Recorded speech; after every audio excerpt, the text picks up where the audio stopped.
Hello. Marathi take शाळा ह्या आपल्या यूट्यूब चॅनलमध्ये तुम्हा सगळ्यांचे मनापासून स्वागत. आपण मागच्या व्हिडिओमध्ये बघितलं AI म्हणजे काय, आर्टिफिशियल इंटेलिजन्स म्हणजे काय. या व्हिडिओमध्ये आपण बघणार आहोत की AI एक्झॅक्टली काम कसं करतं. तुम्हाला जर AIचा बेसिक कॉन्सेप्ट समजून घ्यायचा असेल तर माझा AI म्हणजे काय हा व्हिडिओ नक्की बघा. त्याची लिंक मी डिस्क्रिप्शन बॉक्समध्ये देईन, तर तो व्हिडिओ बघायला विसरू नका. थोडक्यात सांगायचं झालं तर AI म्हणजे आर्टिफिशियल इंटेलिजन्स म्हणजेच मराठीत कृत्रिम बुद्धिमत्ता. AI हा कम्प्युटर सायन्सचा एक भाग आहे. त्यामध्ये कुठलंही मशीन किंवा कम्प्युटर माणसाच्या बुद्धीप्रमाणे काम करू शकतं. AI मध्ये कम्प्युटरला किंवा एखाद्या मशीनला खूप सारी माहिती देऊन शिकवता येतं, ट्रेन करता येतं. जेवढी जास्त माहिती आपण त्या कम्प्युटरला देऊ, तेवढं जास्त ते शिकत जातं आणि स्मार्ट होत जातं. AI मध्ये काही अल्गोरिदम्स वापरले जातात. हे अल्गोरिदम्स म्हणजे step by steps mathematical instruction असतात आणि ते अशा प्रकारे डिझाइन केलेले असतात की जशी जशी माहिती आपण त्याला प्रोव्हाइड करत जाऊ तसं तसं त्यातून ते शिकत जातं. ट्रेन केलेल्या अल्गोरिदमलाच AI मॉडेल असं म्हणतात.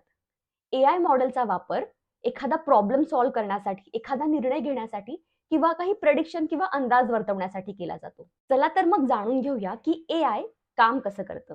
जेव्हा आपण एखादं नॉर्मल सॉफ्टवेअर वापरतो तर त्याची कार्यक्षमता लिमिटेड असते. जसं की समजा मी एक प्रोग्राम लिहिलाय जो एडिशन करू शकतो. त्यासाठी त्या प्रोग्राम्समध्ये मला काही इन्स्ट्रक्शन्स किंवा बेसिक रूल्स लिहायला लागतील की एडिशन कशी करायची. तर तो प्रोग्राम नेहमी तेच इन्स्ट्रक्शन फॉलो करून कायम एडिशन करू शकेल.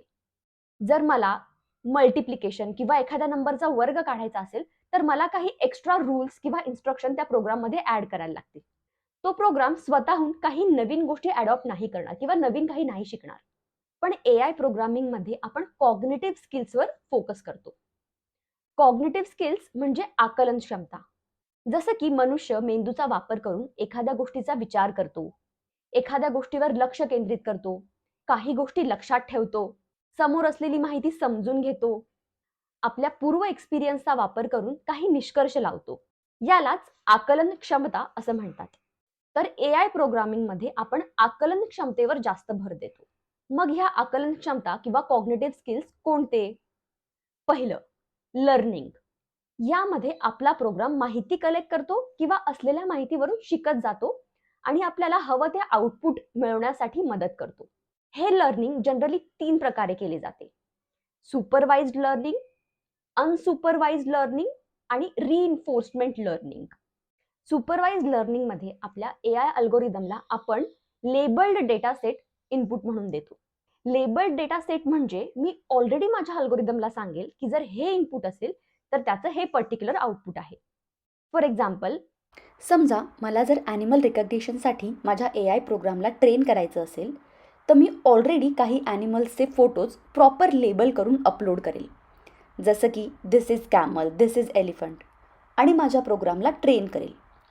नंतर समजा जर मी कुठल्याही ॲनिमलचा फोटो अपलोड केला आयडेंटिफिकेशनसाठी, तर माझा प्रोग्राम त्या ॲनिमलचे फीचर्स, कलर्स, शेप यावरून बरोबर ओळखेल की दिस इज कॅमल.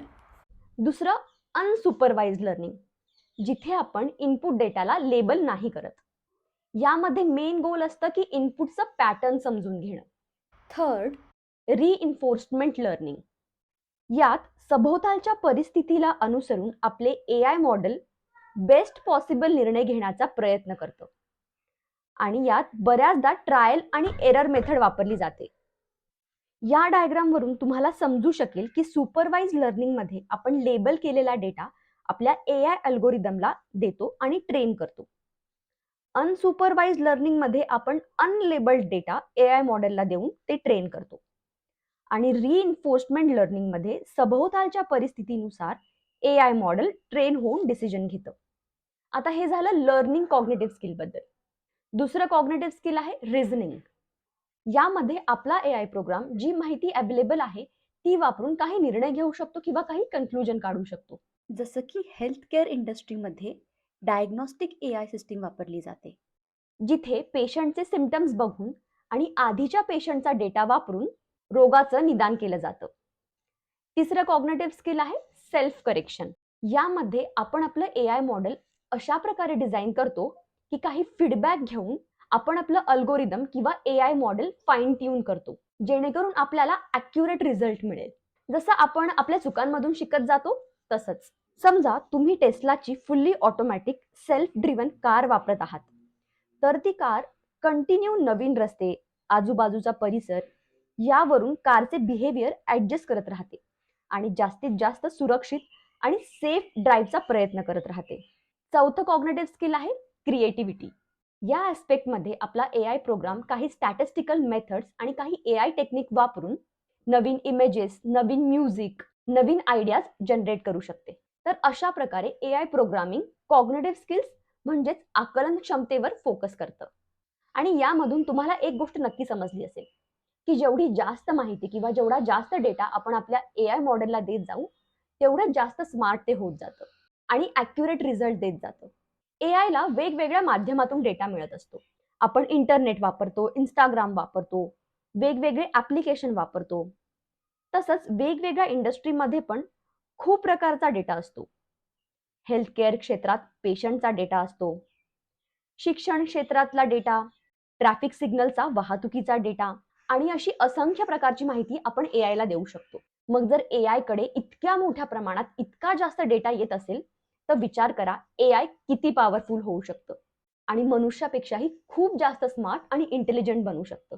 पण आपण इथे जरा थांबू आणि बघू की AIचे प्रकार कुठले कुठले आहेत. पहिला प्रकार आहे वीक AI म्हणजेच नॅरो AI. दुसरा टाईप आहे स्ट्रॉंग AI म्हणजेच जनरल AI. स्ट्रॉंग AI मध्ये AI कुठलंही काम करू शकतं. जसं की मनुष्याच्या इंटेलिजन्सचं एक्झाम्पल घेतलं तर मनुष्य जेवण बनवू शकतो, खाऊ शकतो, अभ्यास करू शकतो, क्लिनिंग करू शकतो, नोकरी करू शकतो आणि अशी अनेक कामं करू शकतो. स्ट्रॉंग AI मध्ये AIची कॅपॅबिलिटी इतकी जास्त असते की ते एका क्षेत्रातलं नॉलेज दुसऱ्या क्षेत्रात वापरून प्रॉब्लेम सॉल्व्ह करू शकतं. आणि वीक AI मध्ये प्रोग्राम असा डिझाईन केला असतो की ते कुठलं तरी पर्टिक्युलर एकच काम करू शकतं. जसं की हवामान खात्यात पुढच्या 10 दिवसाचा हवामानाचा अंदाज लावला जातो AI वापरून. पण मग ते AI फक्त तेवढंच काम करू शकतं. आजच्या जगात आपण जे AI वापरतो ते वीक AI आहे, स्ट्रॉंग AI नाही. वीक AI आपण वेगवेगळ्या क्षेत्रामध्ये वापरतो. जसं की हेल्थ केअर इंडस्ट्रीमध्ये रोगाचं निदान करण्यासाठी AI वापरलंय. ते AI फक्त रोगाचं निदानच करू शकतो. हां, पण जेवढी जास्त माहिती त्या AIकडे असेल, तेवढं ॲक्युरेट ते रोगाचं निदान करू शकतं. पण ते AI डॉक्टरला रिप्लेस नाही करू शकत. कारण डॉक्टर रोगाचं निदान करण्यासोबतच बाकी सुद्धा अनेक गोष्टी करतात. आणि हाच फरक आहे मनुष्यात आणि आर्टिफिशियल इंटेलिजन्समध्ये. आय होप आजच्या व्हिडिओमध्ये AI काम कसं करतं आणि AIचे टाइप्स काय आहेत याबद्दल तुम्हाला माहिती मिळाली असेल. जर तुम्हाला दुसऱ्या कुठल्या टेक्निकल टॉपिकबद्दल जाणून घ्यायची इच्छा असेल, तर मला कमेंट सेक्शनमध्ये नक्की सांगा. आणि त्याचबरोबर तुम्हाला हा व्हिडिओ कसा वाटला, तुमचं AI बद्दल काय मत आहे, ते पण मला कळवा. हा व्हिडिओ जर आवडला असेल, तर नक्की लाईक करा, तुमच्या मित्रमैत्रिणींसोबत शेअर करा आणि चॅनलला सबस्क्राईब करा. नवीन नवीन गोष्टी शिकत राहा, हेल्दी राहा, आनंदी राहा. बाय.